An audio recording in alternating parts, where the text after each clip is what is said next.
Deal.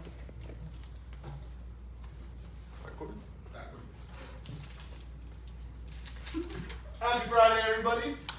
Happy Friday. Great to see you all. Thank you. Oh my God. All right. So let's see. We finished 16-3 yesterday, correct? We finished all the slides. We are now moving on. Technically, we should be moving on to the end of the World War. I want to keep on going with the Holocaust a little bit more, just because I want to talk about the impact of action versus inaction. First day of the semester, we talked about what history was. History is cause and effect, right? Something happened, and then because that thing happened, there was an effect afterwards, correct? That's what history is. Every day is history. Me saying history 10 seconds ago, that's history. It happened. It's in the past. You guys are here. That's a primary source for you all. That's history. We're going to talk about exploring the consequences of silence, the dangers of silence. What do you think silence means in this context? Not speaking up, not doing anything. Yes, not acting, not speaking up. Something bad's going on, not doing anything about it. We talked about why, like how maybe not every German or Nazi during Nazi Germany in Nazi Germany was bad, but they certainly weren't helping the cause, right? They were kind of just following orders. We're going to explore that today. First, Holocaust overview, one more time. How many Jews died in the Holocaust? 6 million. 6 million. Yeah, 6 million Jews approximately, right? And it happened from 1933, that's the year that Hitler took complete control, right? To 1945. Did it start full throttle? Did everybody just start? No. It started with like some laws. Do you guys remember what the laws were called? It's got a berg in it. Nuremberg. Yeah, you guys are really close. Nuremberg laws, yeah. Which basically stripped Jews of their citizenship, correct? Their rights. And a lot of them, it just takes away the rights. They couldn't be politicians, they couldn't do public office, they couldn't vote. They had to, well, what did they have to wear? They had to wear like big Star of David, right? Allow them to be their own stuff. Exactly, yes. You're right. Alright. Now, here's the goal. Good. You got those down. So, targeted groups besides Jews, because it wasn't just 6 million people that died, right? There's 11 million people that died. 5 million Yeah. So that was Roma, or like known as Gypsies, disabled people, Slavic people, LGBTQ plus people, as well as political opponents, which we're going to talk about today. So that's mostly communists. Hitler hated communists, but also people who just opposed Nazism, or in general, maybe good people, maybe people that don't thought, maybe this is kind of screwed up. We probably shouldn't be doing this. Those are the people that Hitler personally was like, oh, we gotta get the guy out of here. That can't have any of that kind of rhetoric, any of that kind of information. Say they're writing letters or something to people, can't let anybody know what's happening. Don't want people going against me. So he put them in concentration camps. Final point, many people, so German people, they knew kind of what was happening. They just kind of turned a blind eye, right? It's kind of nice to be part of a group. Also other countries. Hitler was allowed to do whatever he wanted, right? For a while, other countries let him do. You guys remember what that's called? Appeasement, yes, they appeased Hitler. They allowed, everyone talking about Neville Chamberlain, and then you had France, kind of like, oh, Hitler just promised not to do anything else after this, and then we're all good. That didn't happen. He just took whatever he wanted. So that was what's happening. That's inaction, right? That's not being like putting your foot down to Hitler, you kind of suck, don't do that. Nobody did that, and then it went too far, which is basically the moral of today's lesson. This is the key question today. Come on in, gentlemen. Hi.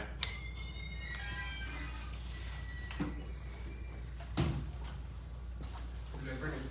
Sushi. Sushi. No wonder you're lit. It takes forever. I know. All right. So today we're going to be doing. We'll just fill you in real quick. We're going to be doing kind of an action versus inaction lesson. You listen, Isaac? What? You listen? Yeah. On the Holocaust. We just got started with a little bit of stuff you already know, and we're starting with the new stuff. Okay. Deal? Yeah. You're gonna need your Chromebooks eventually, but not right now. Okay. So, this is a quote that I really like. The opposite of love is not hate; it's indifference. What do you think that quote means? This quote. Heads up. The opposite of love is not hate, right? You would think love, the opposite of love would be hate, right? It's indifference. What does indifference mean? Like you're the same. Indifference is like, man, I don't care. That's what indifference is. It's funny, I have an uncle who's divorced, and he told me when I got married, he's like, don't, just be, like, it wasn't the anger we had towards each other, it was the indifference. It was, I didn't really care what this person does anymore. That's what made it a divorce, right? That's kind of what they're talking about right here. The opposite of love is not hate, it's indifference. I don't want to, like, I don't really care, but I'm a blind eye, I'm kind of comfortable just being who I am and doing what I'm doing. And that can be really dangerous, right? We're going to get into a quote right now that really gets into this whole philosophy. So the big question we're going to be asking today is, how can silence or inaction allow injustice to grow? So this is a quote by Martin Niemöller, which is, first they came. I'm going to give you a little context as to who he is in a bit. But we're going to read this first. Does anybody volunteer to read it? Straight down. David, go ahead and read it. First he came for the communists, I did not speak out because it was not control. Then they came for the socialists, I did not speak out because I was not a socialist. Then they came for a trade union, and then I did not speak out because I was not a trade unionist. Then they came for the Jews, and I did not speak out because I was not a Jew. Then they came for me, and there was no one left to speak out for me. Yes. So, thank you. Thank you for reading that. First they came for the communists, and he didn't speak out because he wasn't a communist. The first people that Hitler kind of silenced immediately were his political opponents. It just so happened one of his biggest political opponents were communists. He did not like communists. So, he's one of the first people he kind of got rid of, took out, cut him off, basically. And he didn't say anything because I'm not a communist, why should I worry about that, right? Then they came for the socialists. Kind of the same idea, right? It's just less extreme than communism. But he's like, I'm not a socialist, I'm a nationalist. Because we'll talk about who he was in a bit, but I don't really care, I'm not a socialist. It keeps on going. Then they came for the trade unionists. So, just eat your food, don't play with it, okay? So, then they came for the trade unionists. He's like, well, I'm not really a trade unionist, and that doesn't really affect me at all. It's kind of a niche group that they're taking. Why does that matter? So, I didn't speak out. Then they came for the Jews, okay? They came for the Jews, and he's like, I'm not Jewish. Why should I do anything? Why should I speak up against that? Because I'm not Jewish. Why should it matter to me? It doesn't affect my life. And then they came for him. And nobody could help him because nobody else was around. The only people that were around were people that were already really loyal to Hitler, that were loyal to the Nazi party. We're going to talk about why they came for him in a bit, but just get the idea. You're going to be kind of dissecting this poem today, okay? So, this is the author. This is Niemöller. Like many Germans, Niemöller initially supported the Nazis due to economic reasons and being anti-Semitic. He himself was anti-Semitic. Did the Nazis bring anti-Semitism to Germany? No, it was already there. Nah, it was already there. It's been there for a long time. So he himself was anti-Semitic. He was a pastor. He was a Lutheran pastor. But he supported the Nazis initially to start out with because of economic reasons and anti-Semitism. Right? Gradually, though, he started to change his mind once he started to see what the Nazis were doing. He was still pretty anti-Semitic.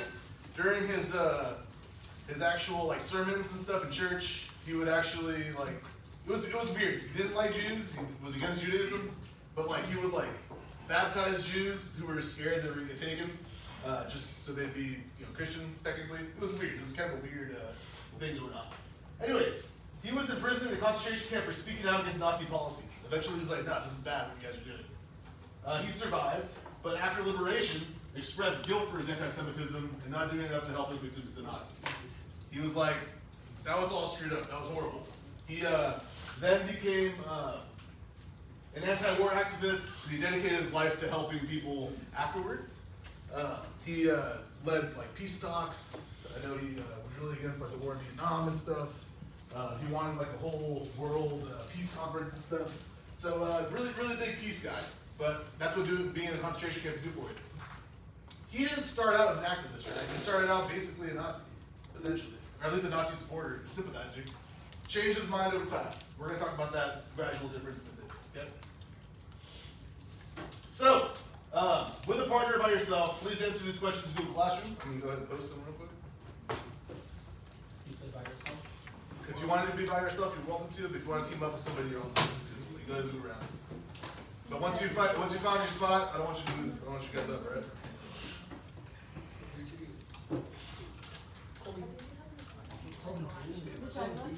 No,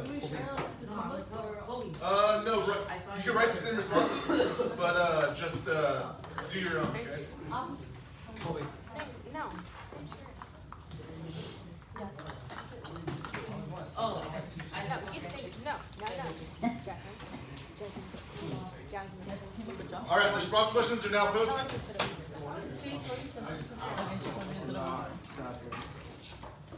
I'm going to give you about 10 minutes to do these, okay? Martinez. she's a mini bird. Stay.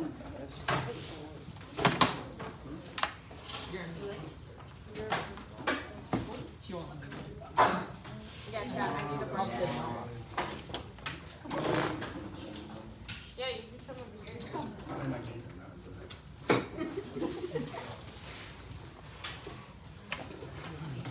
You guys are so immature. Like you're anything.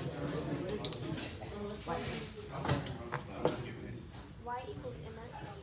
Oh, actually, it'd probably be easier if I put it back on the co-op now. There you go. Thank you. Now you can see it. Thank you, sir. Gracias. You got it. So like I said, we got about 10, we'll do it at 110. How about that? We'll go over it. We got still got more to go over too. So.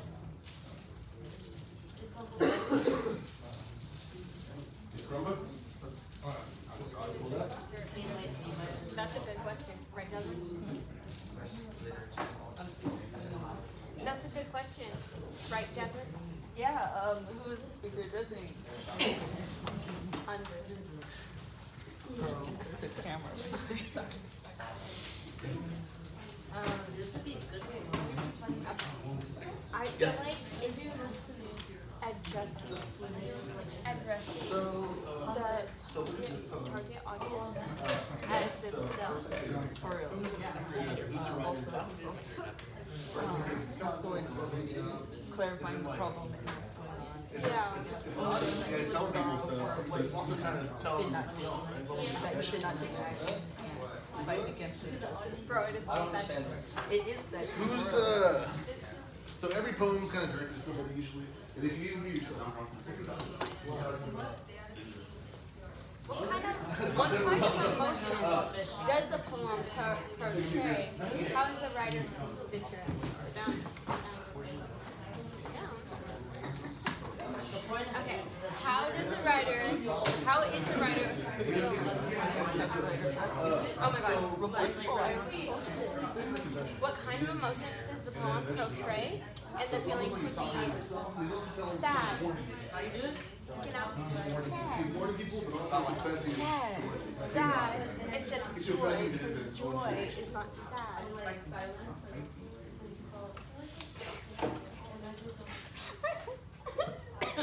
Anyways, this is a very serious poem. This is so. Does anybody else need help on number 1? I'm not worried to write. I'm crying. You guys got it? Cool. It's okay because you explained it really good. What? So, like I was telling you, it's not necessarily directed to somebody's Be free. in general. It's telling the audience. It's telling it's like a warning. Be free. Action's really important. You shouldn't just sit back and let bad stuff happen. So that's not what something's happening. He didn't do anything. He just kind of let it be. It's like, that doesn't affect me so much, right?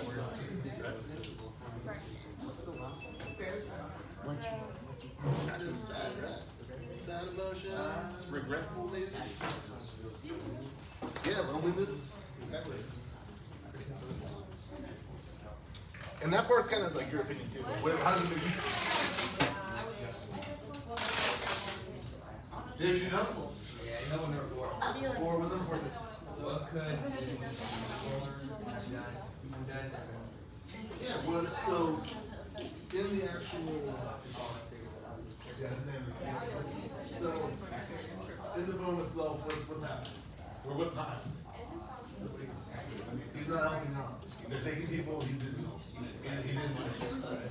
He just kind of sat back and was happening. And Jilla was too late. So he started speaking at the end. So he felt like, what do you think you're doing? And he started speaking at the end.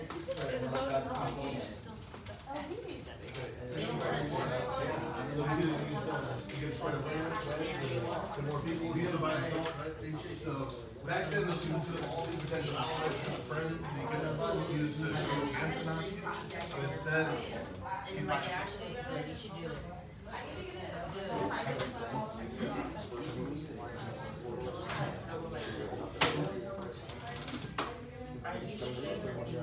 Anybody else needs milk?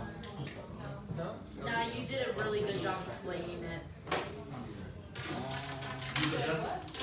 No. Big drops. Big drops. Stop. Thank you. Good boy. What's up?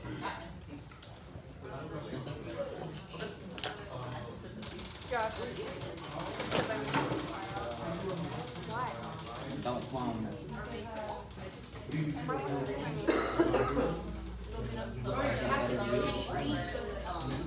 Takes it. And then you work on it. Why I not? got it. If I make it, you have to apologize to me. No worry.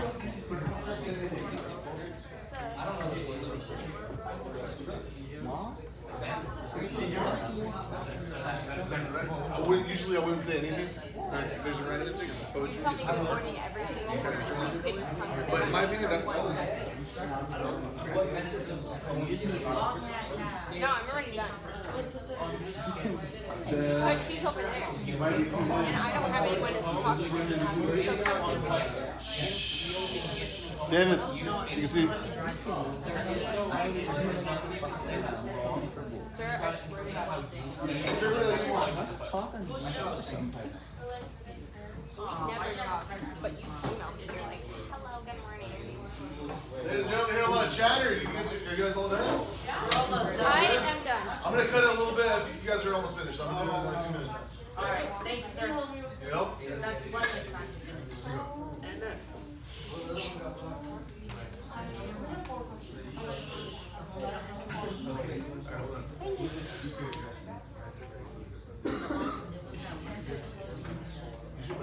think you're good. Oh, it's There's like 4. Oh, what could he have been doing? Just write it. Oh, it's the same thing? I'm not sure.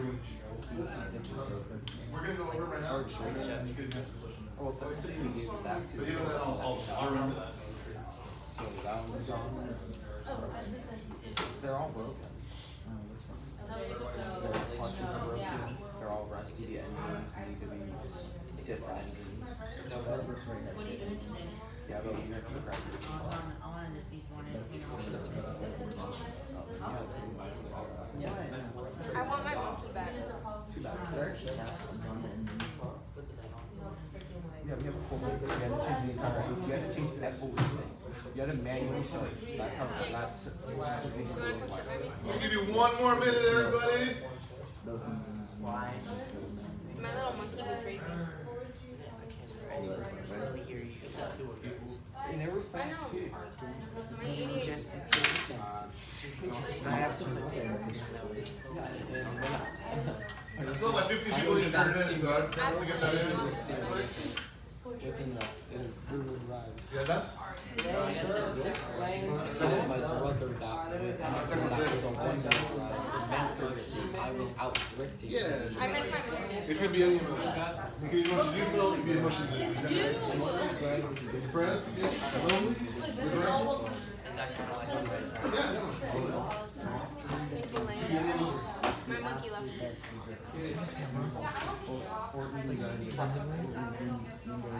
Is it only 3 questions? it's fine. He was built for the That one. I think you might have pressed enter.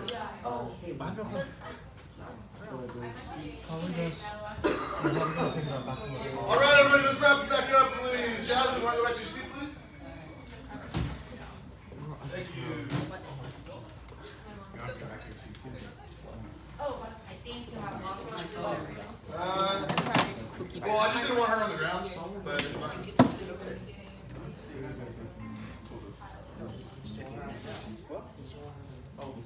I guess I should have said it in the seat. All right. Anyways, let's bring it back. Everybody. Okay. So let's go over these. Who do you think the speaker is addressing? Us. Us? There's an audience, right? Me.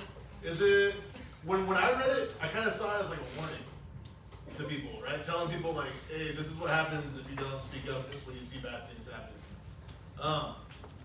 It also kind of seems like a confession, right? Like he's confessing how bad he. It's like a regret. It's like there's like regret in the writing itself. He feels bad for not doing it, right? That's at least what I got. You could have put something completely different. Like I said, this is more of what you think poetry is an art form, and you can interpret it different ways. That's definitely what I got. What kind of emotions does this poem portray? How is the writer feeling? Guilt and sadness. Guilt, Sorrow. sadness, sorrow, depression, Depression. remorse. Feels bad, right? I think Colby said lonely. Somebody did that? Somebody said that earlier? That's true. He kind of feels lonely. Like, everybody's gone except for him at the end. What could have happened if he had spoken up in the beginning? He could have done. He could have made allies with all these people. They all had a similar goal. They all didn't like the Nazis. They didn't like what was going on, right? They could have all maybe one person speaking out is tough, but when you're able to get a lot of people speaking out and get together, get unified, that's how change happens, right? I'm not going to say that they could have stopped the Nazi war machine, but they could have definitely led some kind of resistance, right? Number 3, what message does this poem give about silence? We talked about silence as an action. Yes. It tells us to speak up. Speak up. Yeah, just speak up and do it when something bothers you immediately, right? Do it right away. Yeah. Like connection. Yeah. There's connection between like not doing something. Well, action versus reaction. Yeah? Action and inaction. Yeah. What could the author have done differently? Spoke up sooner. We've talked about it several times. Yeah. Spoke up sooner. Reached out to people. I guess maybe have more level of empathy. Just because something doesn't affect you, doesn't mean it's not going to affect you eventually, one day. Oh, right now, my day, I'm good right now. I don't have to worry about tomorrow. But tomorrow, everything might change. They might have gone after this person one day, they'll go after you the next day. Right? Cool. Chromebooks can be closed now at this point. You don't need them anymore. Cool, very good.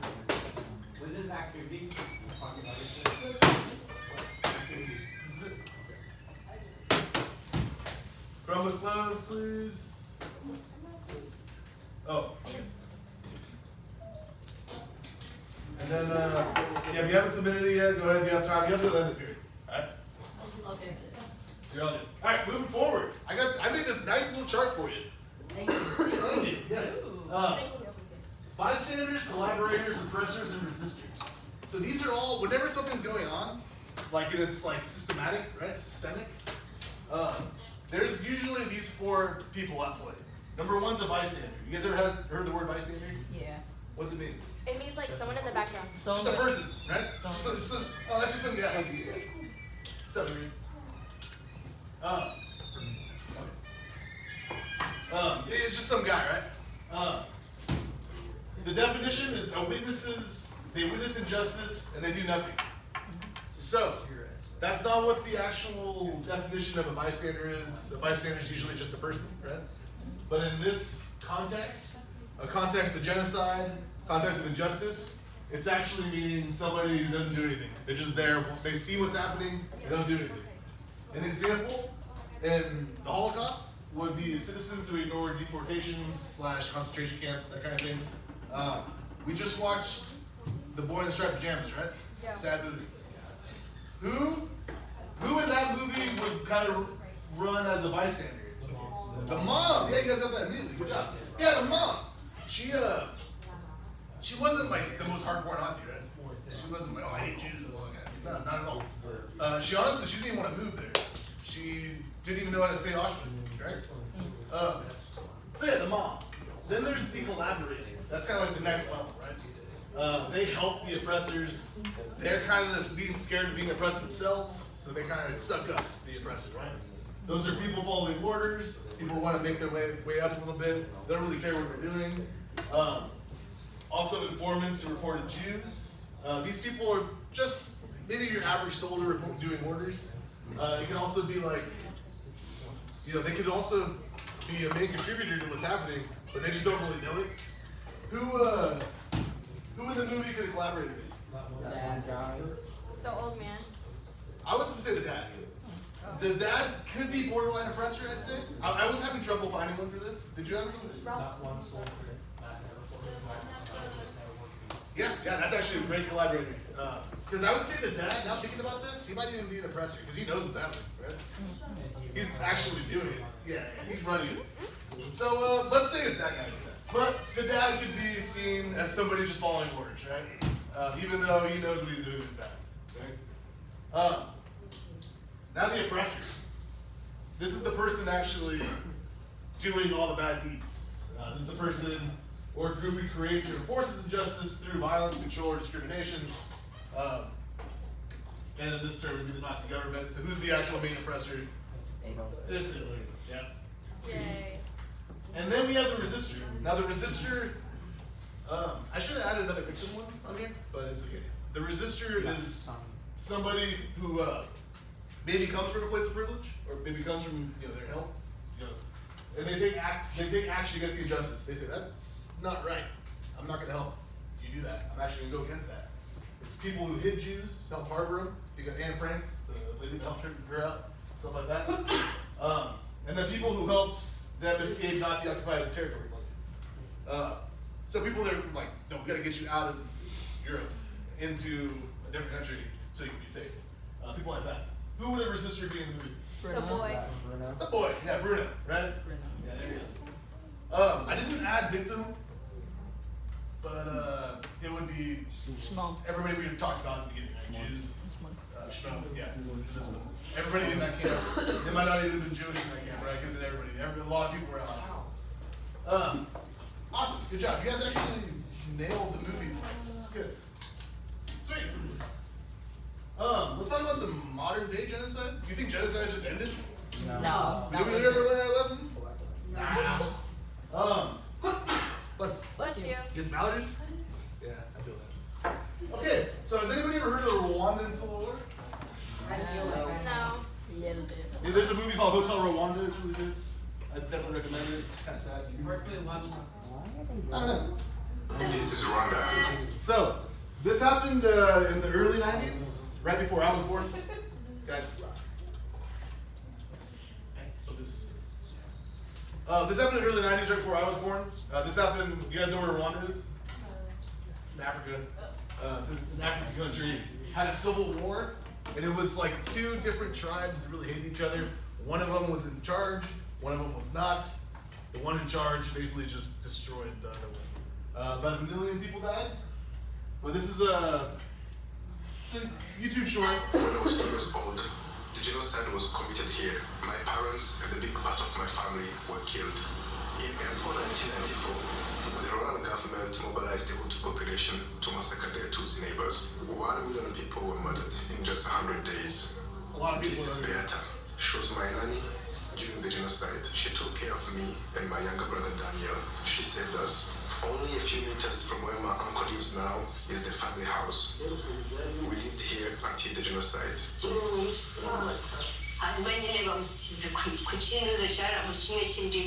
years later, the bodies of my parents were found here. They were exhumed to be buried at the Kigali Genocide Memorial. It's very hard to explain to somebody who is not from Rwanda, because it was a very normal thing. It wasn't like a special thing. It's not like people crying, It's just it's part of my childhood. It's a very strong memory. It's something that marks me. Alright, so that was Rwanda. And I know you guys were born, what year were you guys born? 2008. Oh, 09. Wow, that's kind of crazy. Like to me, that just seems really, because I was born in 93, that just seems really recent. Stop. You're 1 year old. Has anybody ever heard of the Bosnian genocide? Yeah. Yeah, so this is a big one. This is a really bloody one. Bosnia is not a big country. It's not the first war that started because of Bosnia. What other war started in Bosnia? World War I. What's the capital of Bosnia? Sarajevo? That's where they killed Archduke Franz Ferdinand. You guys remember that? Sparked the war? Yes. Thank you. So, in this war, 8,000 Bosniaks who were an ethnic minority, they were an ethnic minority in Bosnia. They're Muslim, and they were killed by ethnic Serbians, people who were Serbian by blood. And 8,000 Bosniaks were murdered by ethnic Serbs, and there was also mass genocidal rape that happened over here too. That's kind of a common factor throughout all of these, which is very sad. That there's more collateral damage. Happened in World War II as well. You might be asking who this guy is. This is actually a dear family friend of ours, my family. His name is Vladimir. He's Bosnian. He was a child soldier in Bosnia.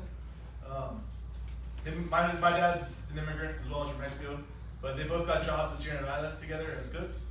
And he's a baker. My dad was the supervising cook, and they became really good friends. He's a great baker. But he was a child soldier. They forced him to fight in the war. They actually wrote this paper on him, this article. Is he famous?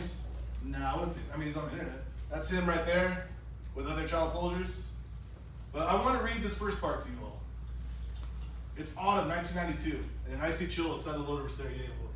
Bosnian residents are struggling to keep warm in their besieged city, scavenging whatever firewood they can after gas and electric supplies have been cut off. From their hiding spots in the hills surrounding the town, snipers shoot at everything. AFP photographer Patrick Baz recently arrived on the scene. Shoots a picture of October 27, 1992, about 6 months after the start of the siege of Sarajevo, which will last another 3 years and become the longest such assault in modern times. More than 10,000 people will lose their lives. That image of a gone young man Hollywood, that's my family friend, that's Vlado. And later, it's because this was like it was in like Time Magazine, that picture.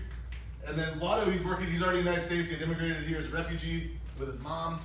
And he gets a call from his Bosnian friend, he's like, Vlado, dude, you're on this picture on Time Magazine. And he opens it and just brought all these memories back from the war. Let me show you. A few months after Brown's piece was published online, Vladimir Vidnoga, a former Bosnian refugee who's been living in California for more than 17 years, was tapping away his computer when his phone rang. Drop whatever you're doing, check out this webpage. Couldn't believe his eyes. I had a shock. Seeing that picture brought a flashback of the moment when it was taken. Suddenly, 20 years later, I was back in Sarajevo during the war. He says my phone. I could smell the dampness of the air, felt the blisters on my hands from chopping the wood with a meat cleaver, and that was barely the beginning of the siege. Right here. Vladimir was 17 at the time, a Catholic with a Croatian father and a Serbian mother. So, one thing about the Bosnian War, it was like an ethnic thing. Even though everybody kind of looked alike, nobody was really, it wasn't really different race. They were all kind of each other, like they all looked like, they all intermarried. It was a lot of different ethnic groups. It was more of like a, I believe in, this religion, you believe in that religion. So he was actually mixed. He was Croatian and Serbian. That's kind of how it was. Everybody kind of intermingled.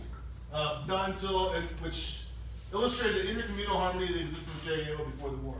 He had just registered for the University of Sarajevo to study veterinary medicine, and then the war broke out. And he suffered a lot. He was a sniper.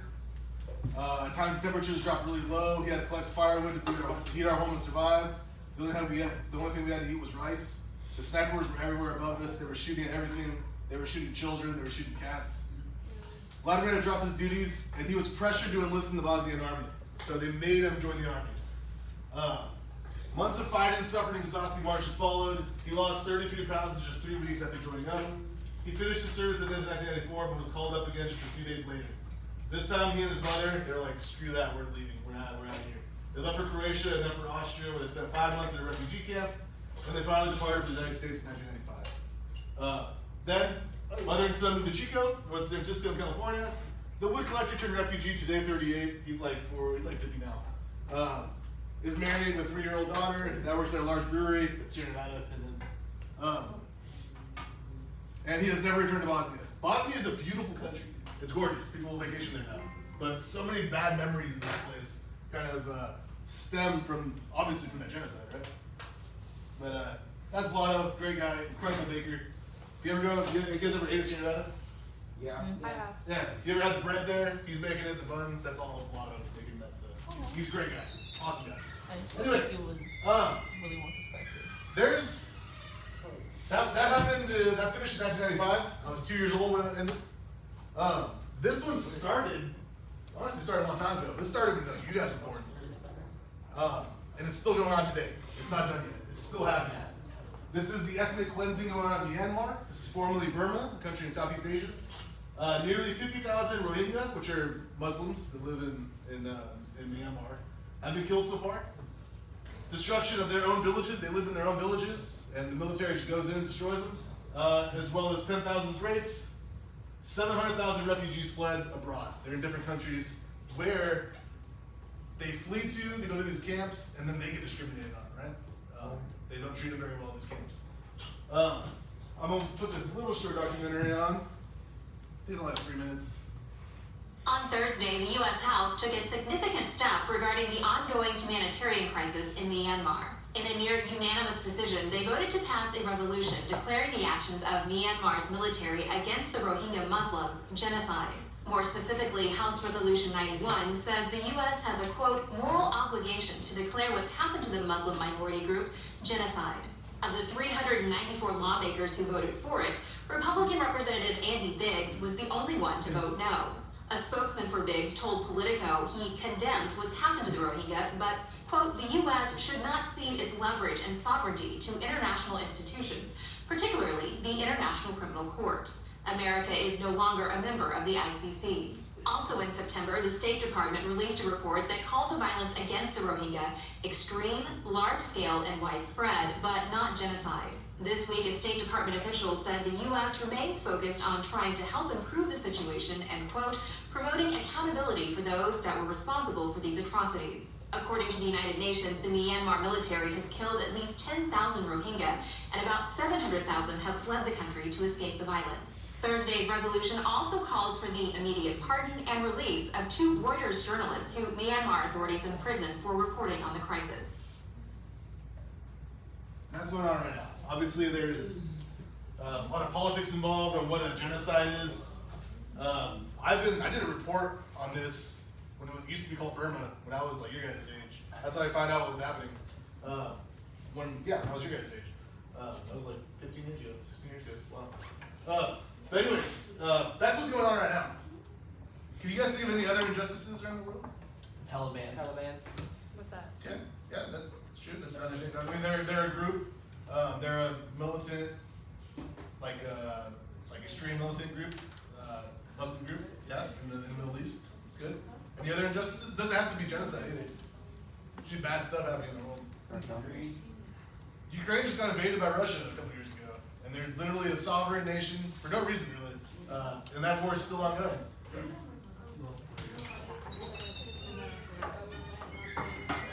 The drug war, absolutely. Drug war happening in Mexico is a huge injustice happening right now, and they're still trying to figure out what to do. That's incredible. That's an incredible point. Thank you. Anybody else? No, those are all great. So what I want you to do now, this is the final thing we're going to do today. This is going to be your exit ticket. And this is what I'm doing for you all instead of a quiz on this topic, on the Holocaust, because you guys already know the material. I want you to do all these 3 questions.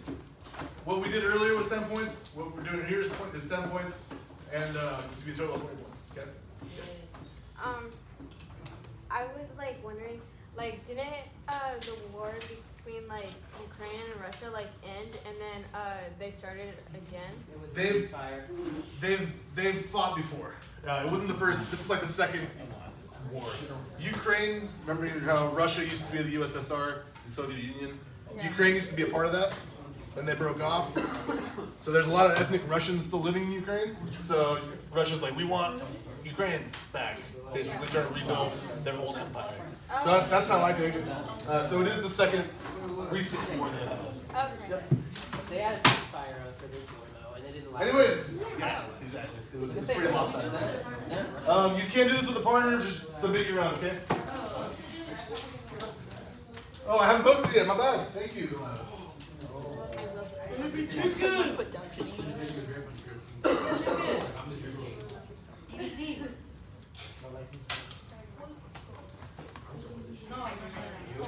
Martinez.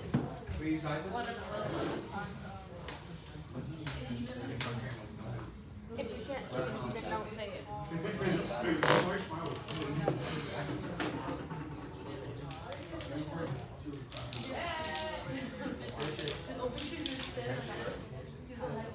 All right, everybody, it's officially assigned. Sorry about that. Thank you for letting me know. What time did we get out of this class? 1:50? You got 20 minutes to finish these 4 questions. So I want them done nicely. Yeah?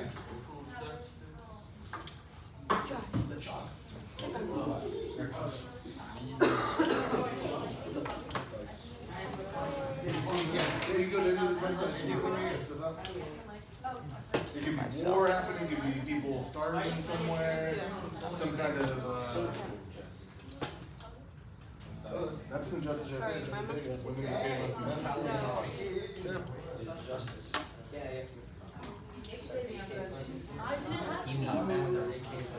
You're bored of It's free. Yeah. state test.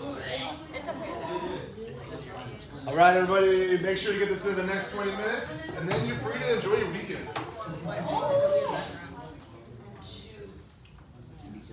And the government